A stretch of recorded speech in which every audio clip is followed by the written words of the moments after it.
Welcome back to the CE Show. Today we have Michael B. back on the line of Coco Coretta. How you doing, Michael?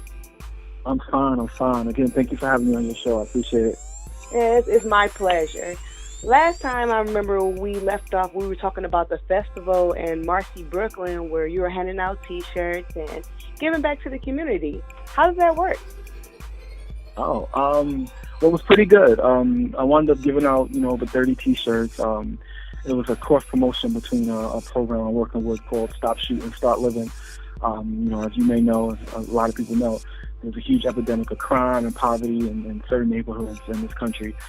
So I kind of collaborated with that company, which is Stop Shooting, Start Living, and kind of set up Coco Coretta, which for people who don't know, Coco Coretta is, the word Coco Coretta is Coco, which means chocolate, Coretta, which is Coretta Scott King, Martin Luther King's wife. It's a combination. It means power, empowering black women to be strong. So it went really well.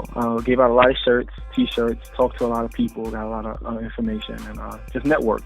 Okay, definitely. Well, it sounds like it was a great turnout. I'm telling you. Yeah. A lot of people showed up. It was a festival, so it was a whole bunch of other venues and a whole bunch of other, people giving out stuff. So it was a great opportunity to reach out to the community. Okay, awesome. So I'm just curious, what makes a man want to start a company where he empowers black women? Well, it comes from a necessity.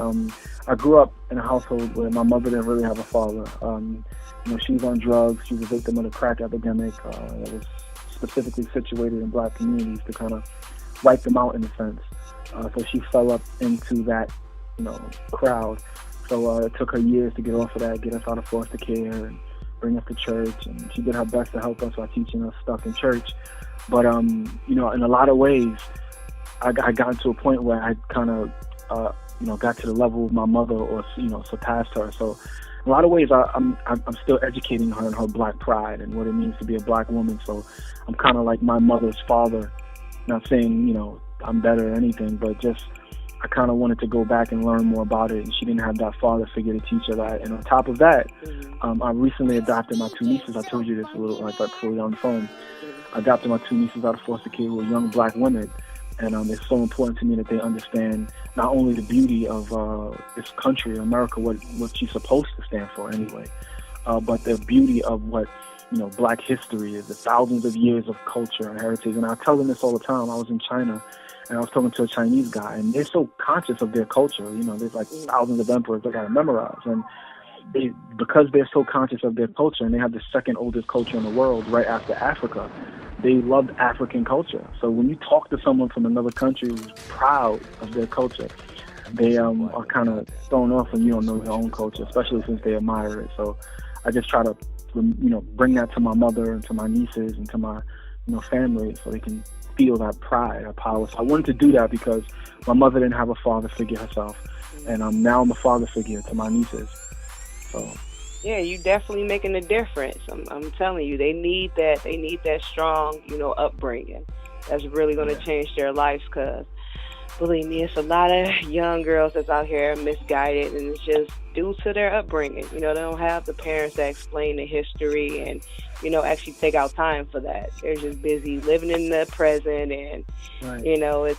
It's nothing really going in the youth. So I love that aspect of it. You're juggling different things at one time, but it's all going back towards just helping women. So absolutely. Definitely. Black women specifically. Yes, definitely love that. So your focus is on black women. Is there one particular black woman in history who you admire or that inspires you? Yes. Of course, in American black history, which is 300 years, there's Harriet Tubman. They just put on a $20 bill. Mm-hmm. Beautiful soul, Underground Railroad, beautiful soul. But there's a few. There's Amina, the Queen of Zaria, Nigeria in the 15th century, who was a warrior. I don't know if you ever watched The Lion King, but yeah. Zazu, the bird. Mm-hmm. Zazu is the name of a place in Africa where Amina was a warrior. She's one of the first black women warriors who stood up. And also another woman, her name is Candace. She was the emperor of Ethiopia. and I think somewhere 300 BC. And if you know anything about Alexander the Great, when he was in the process of conquering the world, one of the things he did was wanted to destroy images of black people so they don't feel proud of their culture. And he shot off the nose and on the Sphinx in Egypt, where I was fortunate enough to travel. So Candace was one of those empresses at the time who backed him down. So he was running all over the world taking over. But when he came up across the hordes of Candace, who was a woman, he backed down. So that should say a lot to young black women, to older black women, the power of what it means to be a black woman and the strength. And so those are just some of the people.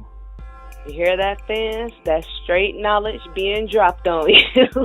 Definitely. I love it. I love it because I'm sure there's a lot of people out there who didn't even know that information, know that part of information. And you need to know things like that. Just being a black woman, being a black man in society, just, I've noticed that more recently. It seems like it uses everything to just try to pull you down from your culture. And you have a lot of black people out here just running rapid and just going crazy, but it's due to them being misguided, and I see that all the time. That's definitely a topic of discussion. And another topic of discussion, which is just rampant, is women today, black women in particular, wearing synthetic hair, bleaching their skin. How do you feel about that? Wow. I'm fair-skinned. So I grew up in a household with black people. My mother's black, my sisters are black, my father was, Japanese and Puerto Rican. So I'm fair-skinned myself. Mm-hmm. So, it's kind of like a complex thing growing up, being surrounded by brown and black faces and being proud of that. But when I hear about, black women wearing synthetic hair and black women bleaching their skin, it kind of bothers me. I'm not going to lie, it bothers me. I'm also blessed enough to have gone to South Africa, where I saw these beautiful black women walking around with their hair natural. Mm-hmm. And it's just, I got a few friends of mine that whenever we see a woman walking down the block with her hair like that, we just stop and look. Because one, she's different. Mm-hmm. Two, it looks like a crown, and it's something you have to be confident to pull that off. I mean, in a society now where, I was watching, the new Barbershop movie, and he said something about how hoes and women were fighting and hoes finally won, like Nicki Minaj's and, like the society of women now. So I'm not mad at my black sisters for, just trying to get by and trying to feel sexy and look good. I'm with you, I'm with you. Especially if you're in possession of positions and jobs where you have to do that. But personally, Coco Coretta is not about synthetic hair. We're not about bleaching skin. We're about being proud of that melatonin in your skin, that's beauty, that's being proud of your hair. Buckshots, call it whatever you want, whatever they want to call it. It's about pride. So I'm not really a big fan of it. Try not to frown on it, but when I see my niece put on some hair, fake hair in her head, I'm like, okay, where did that hair come from? Read about the chemistry before you know what I mean? Like, read about the chemistry. How was it dyed? At least know, so you have some power with that, So I'm not a big fan of those things. Yeah, because it's definitely methods you can use or things you can use without having to, go the synthetic hair route or even, bleaching your skin. You should be proud of, whatever skin that you have, definitely as a black woman. So that's why I love these guys to actually know, the fans to actually know about your healthcare products you have, just to give them hope. These women, they resort to, the typical, the CVS, Walgreens, or, they'll put chemicals in their hair at the beauty supply and really don't know what it does. Yeah. And it's like, I can't be too mad at them. You know what I'm saying? It's like, I love my sisters, I love them, but you got to be more conscious of what you're putting into your body. And a lot of what we're doing now with Coco Coretta is health products, certain types of soaps, black soaps, certain type of skin products, certain type of hair products. You have beautiful hair. And if you could just put natural oils in it, it will naturally do what it's supposed to do. So we are working on a lot of lines of different, not only soaps and shampoos, all natural, 100% natural. Nothing that'll burn your skin, nothing that you'll get cancer for years in the future. So, yeah, absolutely. Okay, definitely. I love that factor with it. Cancer-free, cruelty-free, natural. That's up my alley, because you have to worry about these perms that girls put in their hair, and it damaged their hair, within a few months. They wonder why their hair is short, and not really realizing is what they put in their hair. So yeah, exactly.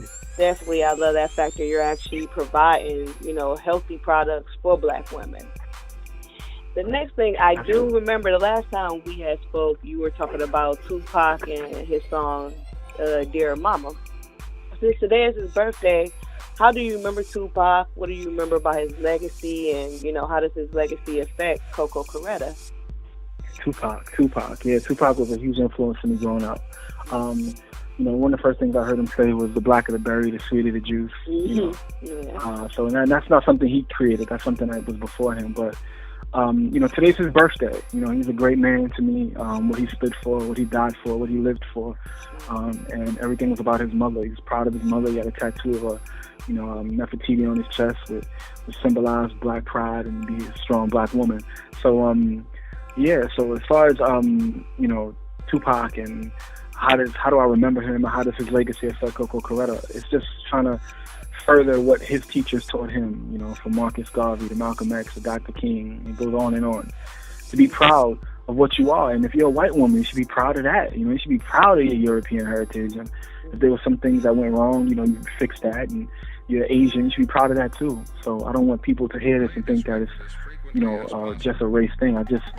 My mother and the women in my life had insecurity issues like most women do, but none like Black women. And I'm just trying to find a way to encourage, to be that father my mother didn't have for my nieces and for the young Black women in the society who need who's looking for someone to kind of give them that knowledge, Okay, great. I love that aspect. So, how do you see the future of Black women in America and abroad? America and abroad. Well, I see hopefully the future of what Coco Coretta stands for, or what I'm hoping to, bring forward, is just a sense of consciousness, a sense of awakening, a sense of pride, just a sense of being beautiful, especially in America, because everyone follows what we do here. We make a movie, we make a song, it goes all around the world, and it penetrates.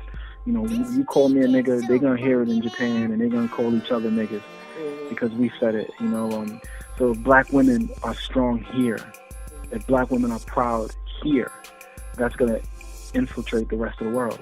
And I'm hoping to do that with my products. I'm focusing the majority of what I'm doing in Africa, obviously, because, the women in Africa are really proud to be African. I was so surprised when I was in South Africa how they were just so proud of their culture and their history. And then you come over here, it's, a lot of Black women don't know anything about Candace, or Amina, or, these great teachers. And the best thing you can have is value. And the best way to have value is to have ancestors, to know what they learned, and thousands of years of knowledge.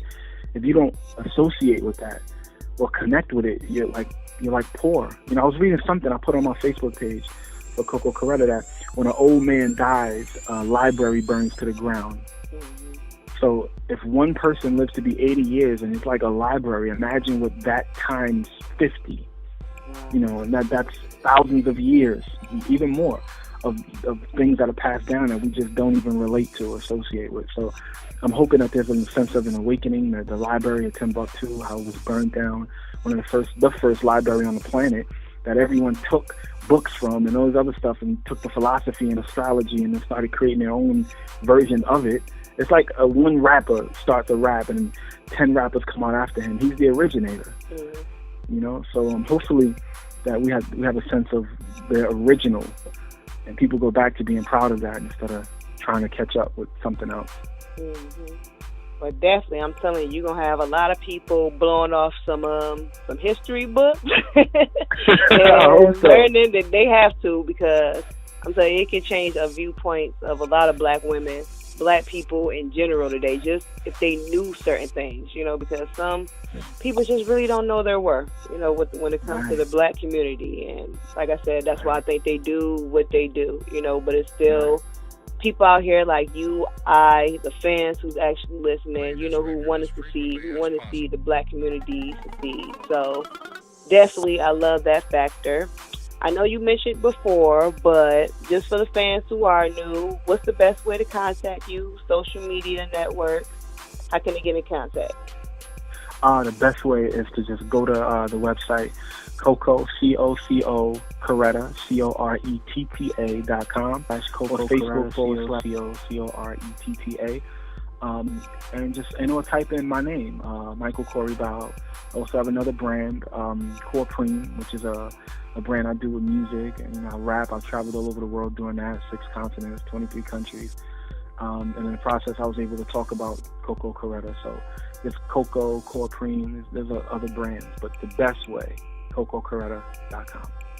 Okay, great. See, you guys heard it first. You can get Coco Coretta, and you can listen to some great music at the same time. So definitely go check out Michael B.